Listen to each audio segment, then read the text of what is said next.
Cita karya wangsit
Kalukon lakuning lekas luki tolinuting kidung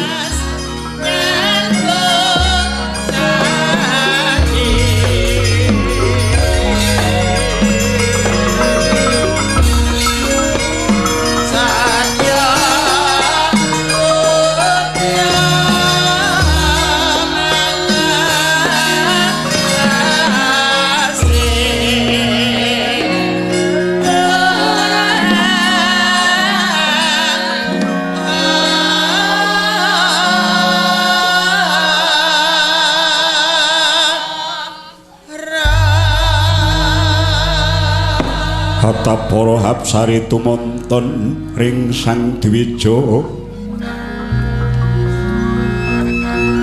kadyoge warjiwa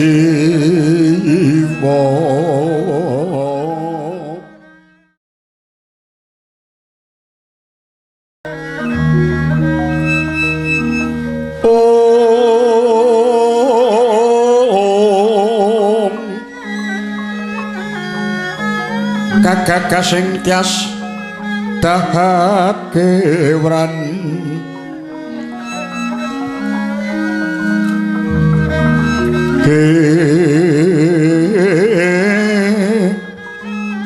praning karyanira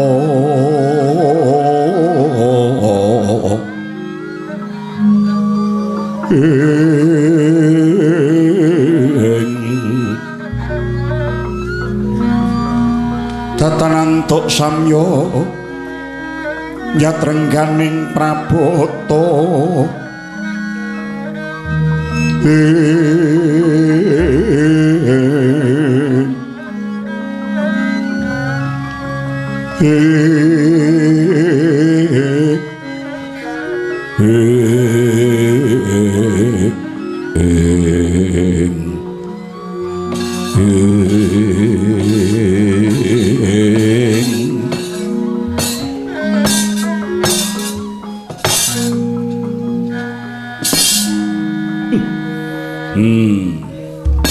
Hong ilah ing awik namastu namasidam ladalah.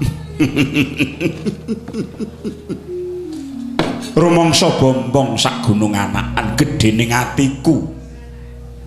Gedhening atine Begawan Radi iki. Selawase aku dadi brahmana, aku dadi pendhita, najan akeh para putra siswa lan muridku parandene ora ana kang bisa nyundul kawegiganmu. Radite ngaturaken agenging panuwun ingkang tanpa pepindhan Kanjeng Rama Penemban sampun sanget-sanget anggen paduka ngalembono dhateng ingkang putra. Iya, kaya ngene iki besok sira bakal dadi kusuma bangsa.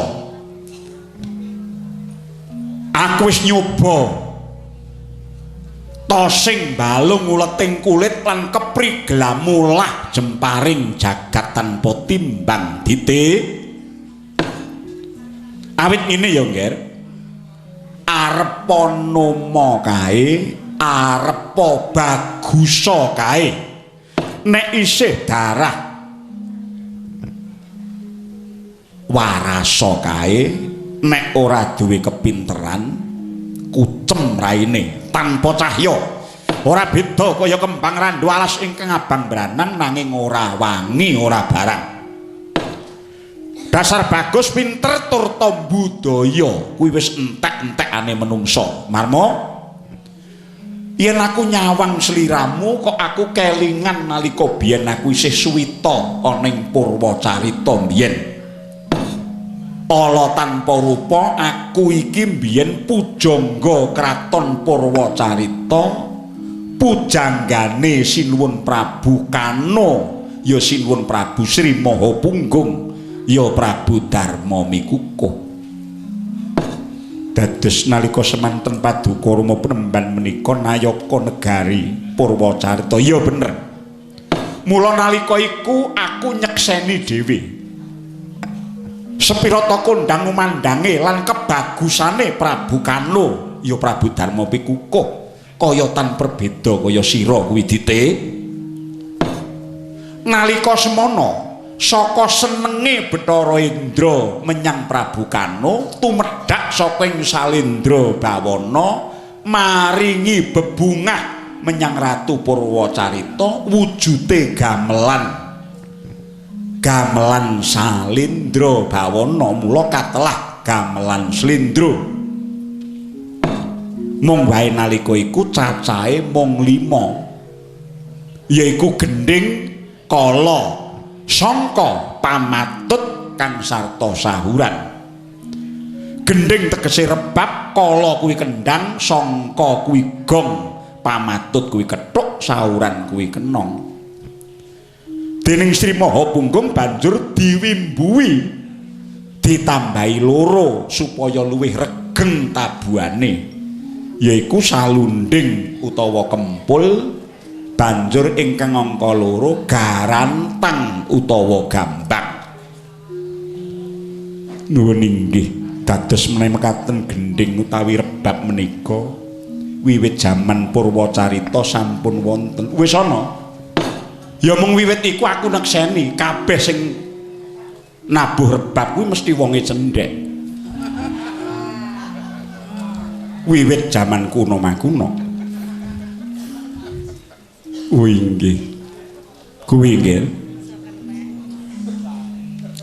Tan berbeda kaya si Mahapunggung sira iku, Dite.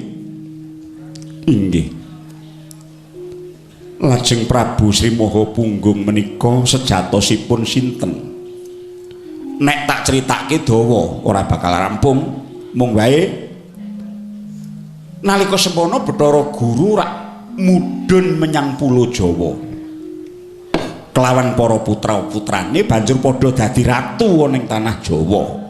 Ngono. Tak jupuk deleke wae salah sawijine atmajane Sang Hyang Giripati ingkang madeg Nalendra. ana ing Purwacarita ya kuwi Jaka Pakukuwan ya Sri Mahapunggung.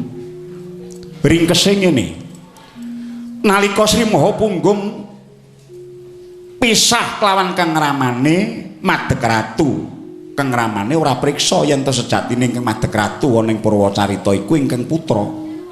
Mula banjur dadi perang gedhe. Oh mekaten. Lajeng nuwun sewu putranipun Bathara Guru ingkang Madeg Ratu menika sinten kemawon? Sing dadi Prabu Esru, sing dadi Prabu Iramba, Harninda, Agina lan Rugista, Jaka Pikukuh lan Jaka Puring kuwi kabeh putrane Sang Hyang Jagatnata sing lagi dadi ratu. Mekaten. Ning yen Jaka Puring durung dadi ratu nalika semana, dados meneh mekaten Raden Jaka Puring kuwi adine Prabu Kano ya adine Prabu Jaka Pikukuh ya Darma Pikukuh. Mekaten. Ya. Upama tak caritakake ganti dina liya wektu ya mung nalika semana jamane Prabu Sri Mahapunggung Wukir Kupi ya ingkang sinebut Gunung Krakatau jebluk muntah lahar sinartan udan awu banyu segara mumbul munggah menyang daratan nganti tumeka Gunung Pangrango. Inggih Prabu Sri Mahapunggung moksa dadi dewa mulih meneh dadi dewa dadi Bathara Kanwa. Patih Jaka Puring temangsang ana ngereng-ngerenging gunung Gondelan Oyot.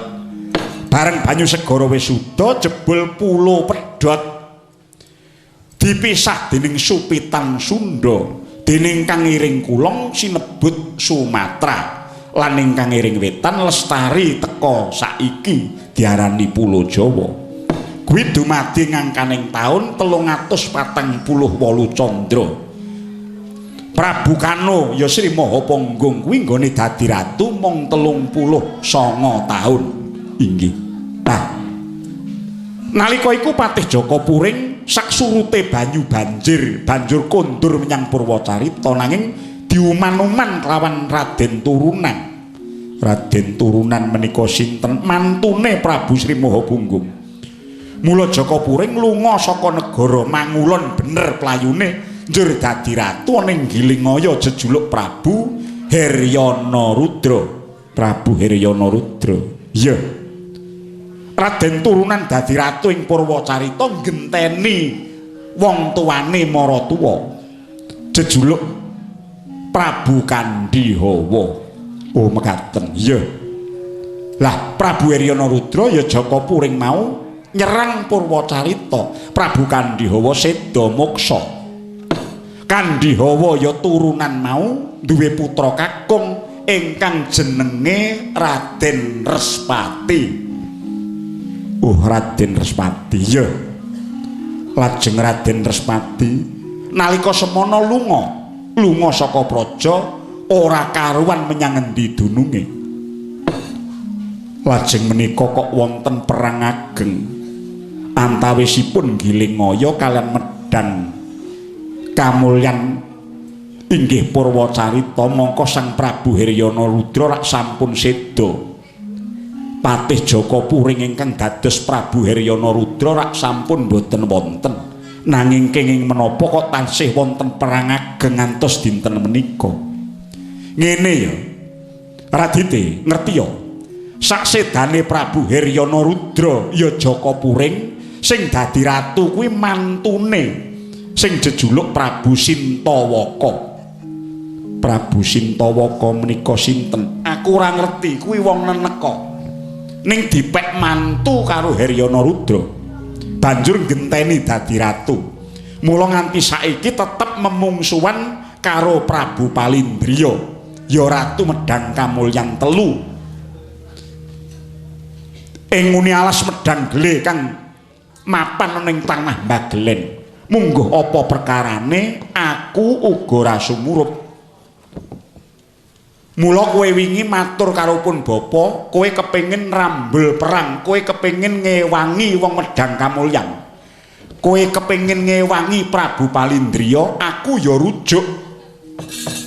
Merga wewengkon kene iki isih kebawah keprintah dening negara Medang Kamulan, negarane Prabu Palindriya.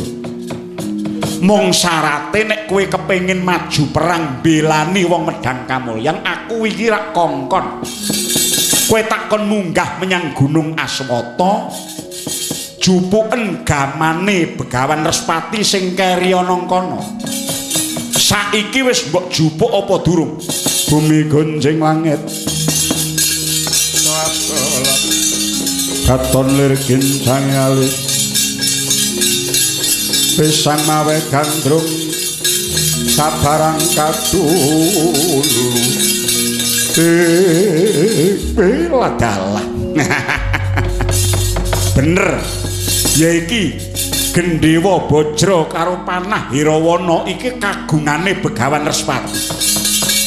Radite kula wonten dawuh. Kowe tak kongkon sowana ngersane Prabu Palindriya. Sadurunge kowe nrambel perang Gendhewa karo Panah iki aturna nang ngersane Prabu Palindriya, aku tak ngerti kabare engko piye? Engko piye?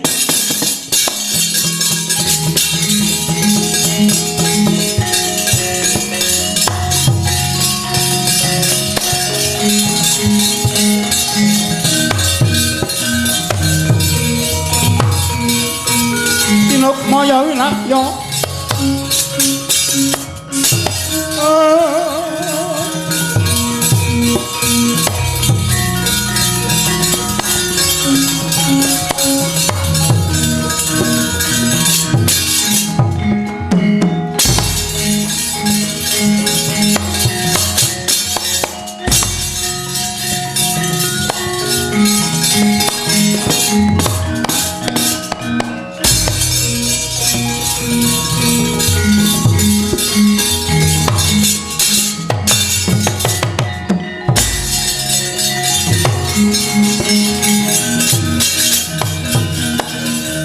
dudang umbak gadung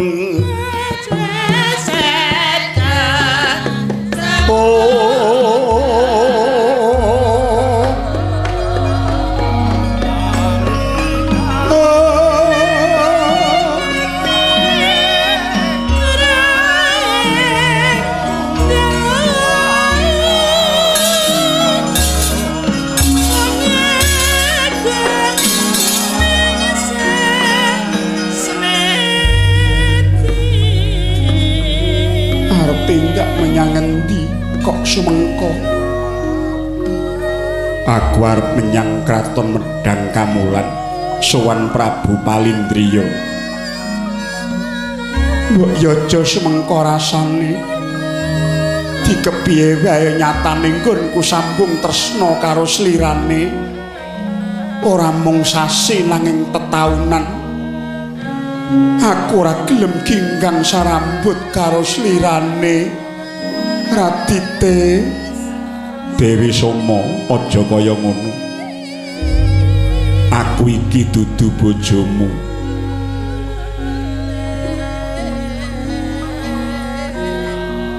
Gotek ing akeh sira iku maksih garwane Prabu Palindriya.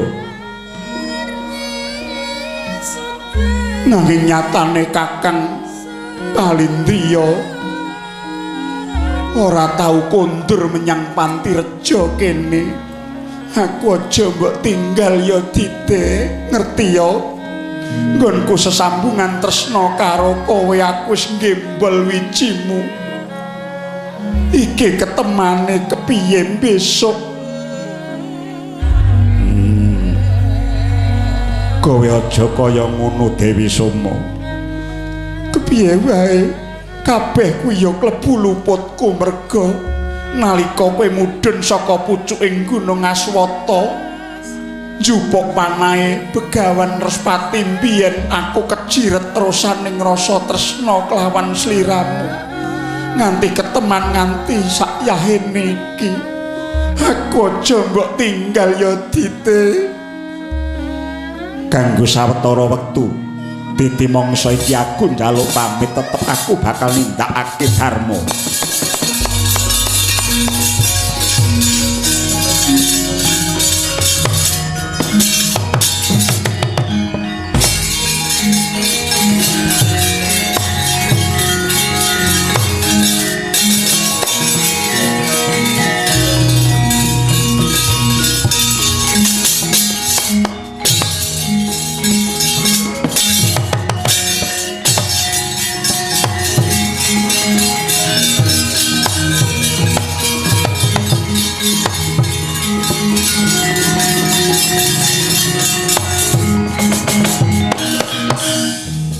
Angke ingkang minuwus tangkat ingkang ngedeng Bandayuda silih hungke genti kalindhe wadya balaning Prabu Sintawaka saking Gilingaya lumawan yuda tanding lan medhang kamulan pati-pati hambentus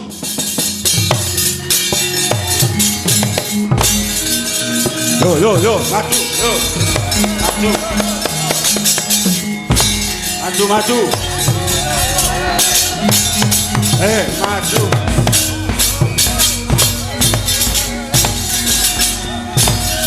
Maju.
Sasongko kumenyar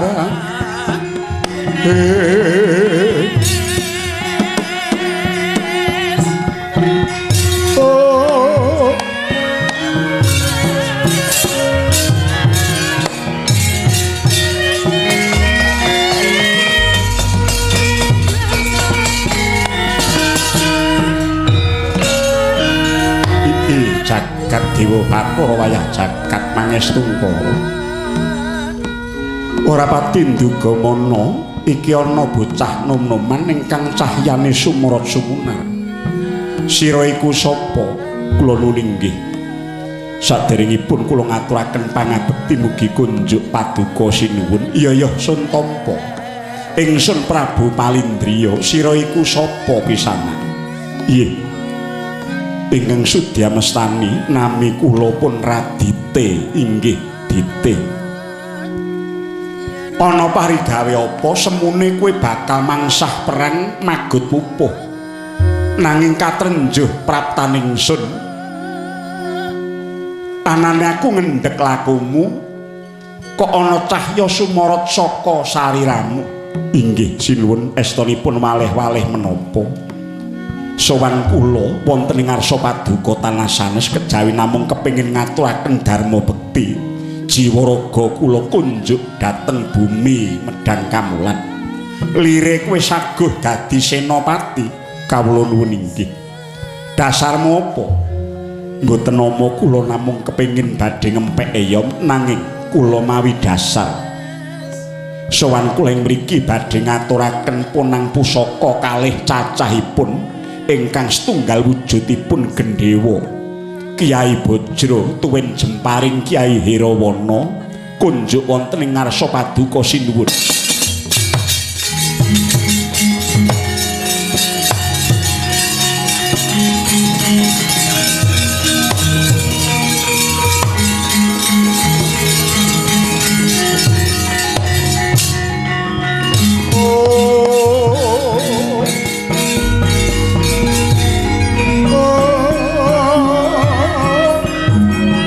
langening kalayana gelar pandamun cara inon lere kekunang surem sorotetan padang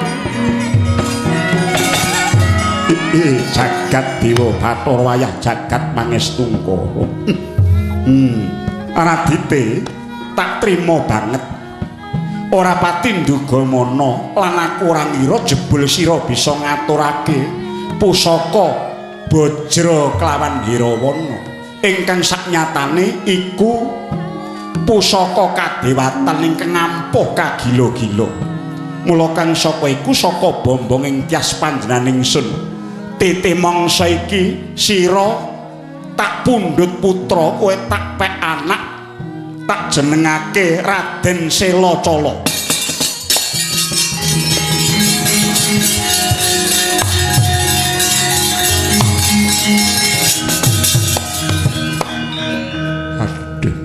kemayangan gesang kula mboten wonten jawah mboten wonten angin jebul dereng sepinten anggen kula ngaturaken dharma bekti dhateng negari menika malah kula kapundhut putra dening paduka kang minulya Prabu Palindriya iya sira ora tak bedakake kelawan kabeh atmajaku merga titi mangsa iki aku uga duwe putra garwaku ora mung sawiji Yayi Baswati nanging uga garwa ampil sepirang-pirang saka Yayi Baswati aku Darbyatmaja ingkang aran Raden Wukir sakliyane kelawan Yayi Baswati anakku cacahe ana 26 kula nuwun dadi kowe mengko bakal duwe dulur cacah 26 17 jangkep saksi Wukir inggih ngaturaken genging panuwun lajeng menika sinten kemawon anakku ora liya Raden Kurantil Tolu Gumbrek Wari Galit Wari Gagung Julung Wangi Julung Sungsang Galungan Kuningan Langkir Mondosio Julung Pujut Pahang Kuruwelut Mareh Tambir Madangkungan Raden Maktal Uye Manahil Prang Bakat Bolo Raden Wugu Raden Wayang Kulawu lan Raden Dukut aduh menawi mekaten bingah raos sing manahku notol raos sing manah kepengin daya-daya manjing payudan singkirna parang muka kang teka iki jarene jenenge Prabu Sintawaka pethukna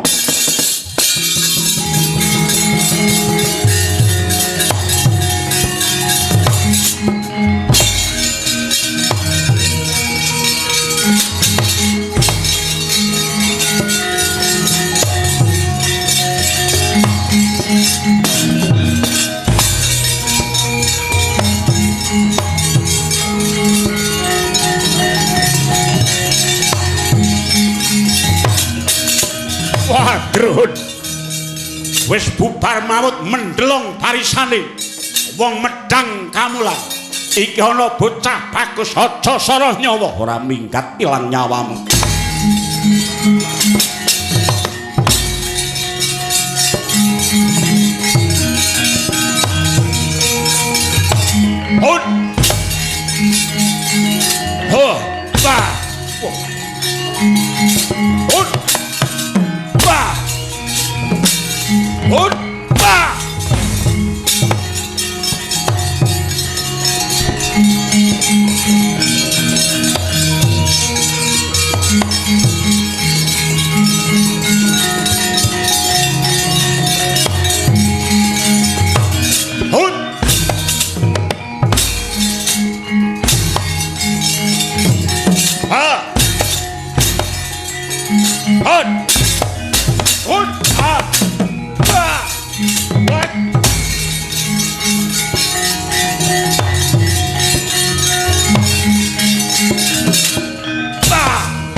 Mundur.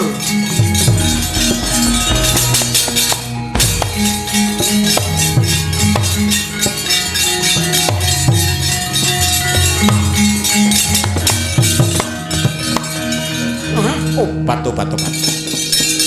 Dadal barisan Gilingoyo. Ana bocah bagus kok kasektene ngedapi temen sapa? Aja mundur para tak trajang barisan.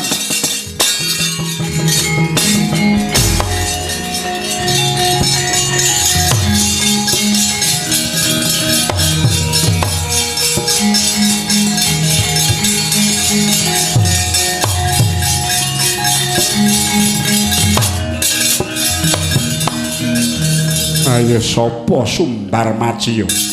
Nalendra Gilingoyo iki Prabu Sintawaka. Yen ngono kowe Dedeng Koteya kon ngaton mrene ndi menungsa sing jenenge Palindriya. Jamak-jamak temen kaya lanang-lanang dhewe. Ora susah ngepok koncane Gustiku ingkang sinuwun Prabu Palindriya. Ayo iki tadhana tetungguling senopati Raden Selacala. Selacala apa?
Sing langit kelap-kelap katon daging saking alis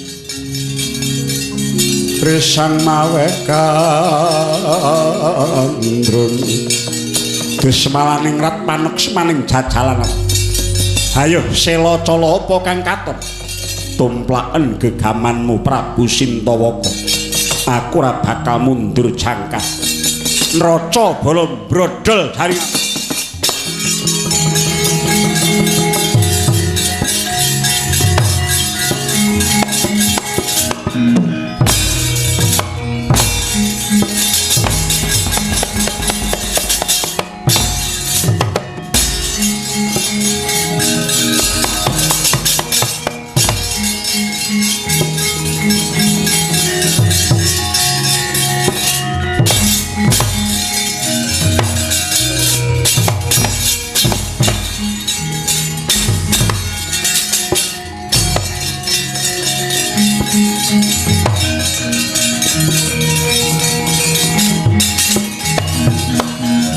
ora digawe rasa sing keparat delengen gage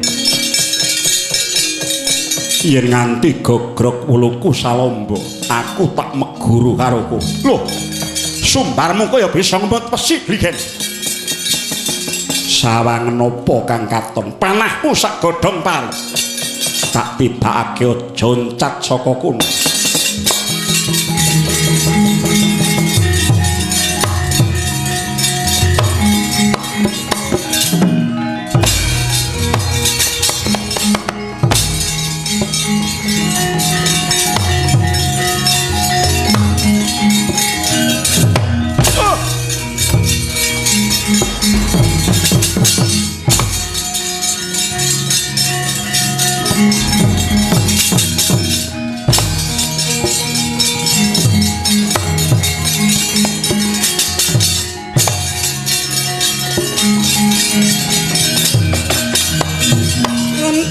Kara kingken ler manguswa kang layon denya ilang memanise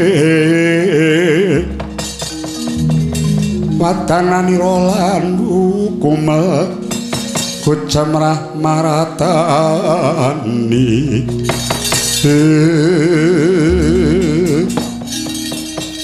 jagat dewa bathara aku golek marga supaya bisa males sasra wirang kelawan Kakang Resmati ingkang nyatane samengko kaya ngono tumindak lan nggonku golek dalan bisa ketemu karo anakku lanang karo-karone muspra tanpa karya uduk kowe ana ngendi yo ibumu nganti malih dadi lanang suwita ning medhang ana ing Kilingaya nganti dadi mantune Prabu Aryana Rudra jebul isih urung oleh dalan ketemu anakku lanang mumpung durung konangan wong aku tak minggat menyang alas roban